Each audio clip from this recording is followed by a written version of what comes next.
Oui, Laurence, on vous écoute. Bien, je voulais tout d'abord remercier Vincent parce que je lui ai téléphoné il y a 15 jours. Oui. Et c'était concernant l'œil de tigre pour dire, affirmer que ça marchait bien.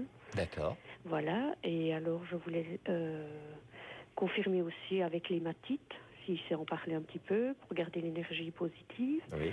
Laurence parle à nouveau des pierres. Voilà, on a parlé donc de l'œil de tigre. Oui. Et alors, Laurence me posait une question sur de l'hématite. Oui. Eh bien, l'hématite, c'est une pierre, je ne l'ai pas ici, mais en fait, c'est une pierre qui protège du burn-out. Le burn-out, c'est quand une personne se donne à fond et brûle toutes ses énergies dans une situation professionnelle, familiale, et alors à un moment donné, elle n'en peut plus. Donc, Elle est épuisée. Elle est épuisée. Elle voit tout en noir. Voilà, exactement. Ouais. Et alors, c'est la dépression à court ou moyen terme. Eh bien, l'hématite est une pierre qui, justement, vous empêche d'aller trop loin. C'est une pierre qui vous dit, à un moment donné, stop.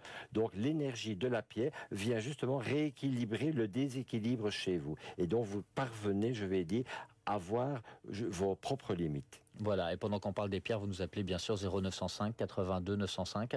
Est-ce que c'est, tout comme l'œil du tigre, une pierre qu'on peut garder à tout moment sur soi, ou est-ce que c'est une pierre qu'on va plutôt placer sur sa table de nuit, ou dans sa chambre, ou dans son living ? Pour certaines pierres, comme de l'hématite par exemple, ou la turquoise qui agit aussi au niveau psychologique, moi je conseille tout simplement de la porter au cou. D'accord. Donc, comme tout. Donc c'est pas une grosse pierre, on ne doit pas toujours avoir des énormes pierres pour avoir de l'effet. Des petites pierres qu'on peut porter sur soi, qu'on peut mettre en collier, qu'on peut mettre dans sa poche, ça a tout autant d'effet. C'est la vibration contenue dans la pierre qui est importante. C'est pas le kilo de pierre, c'est la vibration qui est vraiment importante.